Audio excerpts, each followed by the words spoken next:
Well, when it comes to investing, many Canadians may think of the Toronto Stock Exchange, but not everyone may be aware of another option, the Canadian Securities Exchange, or CSE. Now, according to its website, the CSE began operations with an aim to provide a modern and efficient alternative for companies looking to access the Canadian public markets. The CSE is operated by CNSX Markets Incorporated, and it was recognized as a stock exchange in 2004. Well, with us now to highlight the CSE and its role in Canada's economy is Brendan Caldwell, Director of Caldwell Securities Ltd. Brendan is also on the board of the CSE and is a major investor through Client Holdings. He joins us now. Brendan, welcome back to Forum Daily. Thank you, Nima, and thank you for the disclaimer. It saves me the trouble. Definitely, Brendan. Now, as we mentioned, investors have heard of the Toronto Stock Exchange, but they might not be aware of the Canadian Securities Exchange, or CSE. So what exactly is the CSE?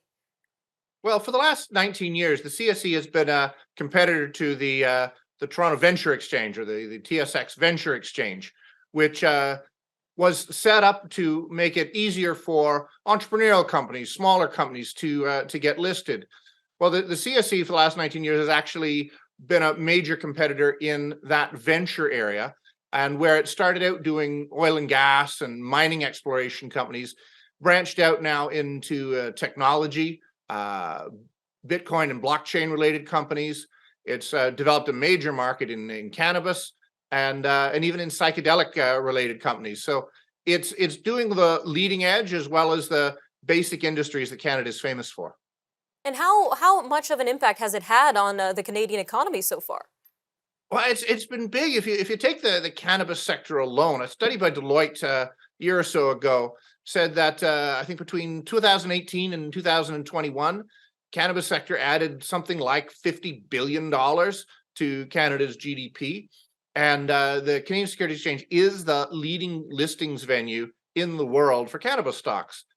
My kids joke, I don't know what cannabis looks like. I've never used this stuff.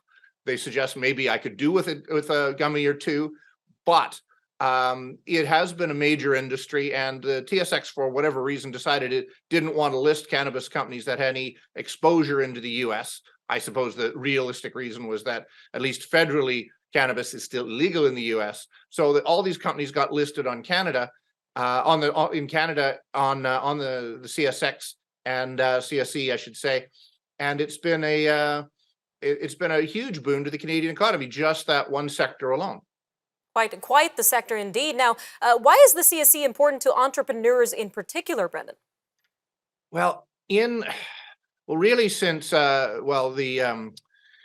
the tech wreck in the early 2000s and the financial crisis, rules upon rules and have been laden upon public companies to make it very difficult for them to go public. And there's been even increasing amount of suspicion about public companies, and made it very, very difficult, particularly in the US, but also here in Canada, to become a public company. The CSE has tried to streamline that process and make it easier.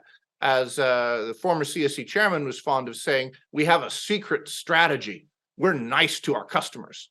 And it has meant that, say, in the mining sector, with metal prices going so high and the need for particularly some of the rare earths metals to actually get out of the ground in a jurisdiction that's less unfriendly to the West than some of the places it comes from. Anyway, helping these companies get on track and get public and raise money quicker is going to be a major factor, not just for the Canadian economy and Canadian stock markets, but also for the effort to move toward green technology. Definitely, Brendan. Now, just about a minute left here, but we spoke about the cannabis sector. Would you be able to share with us some of the other companies that are listed on the CSE? Well, again, I alluded to the mining sector, and what's happening now is that in the old days of Canadian mining, they would be so-called greenfield exploration, where they didn't know where the metals were. These companies would raise money hoping they'd find something. But what's happening now, and what the CSE is doing at the moment, is allowing public companies to get listed and raise money. But unlike those greenfield explorations, they already know where the metals are. They actually, because in the old days, the prices for both rare earths and basic industrial metals were not high enough to justify mining. But now, with the very what it was going to say, a very quick, relatively amount of work, they can prove up the reserves in those properties and get production going sooner than might have been in the past. So the CSE makes that securities fundraising process much easier, and again helps the economy, and particularly toward green initiatives has been a real boon. All right, Brendan, always great having you on Foreign Daily. Thank you again for your time today. Thank you, Nima.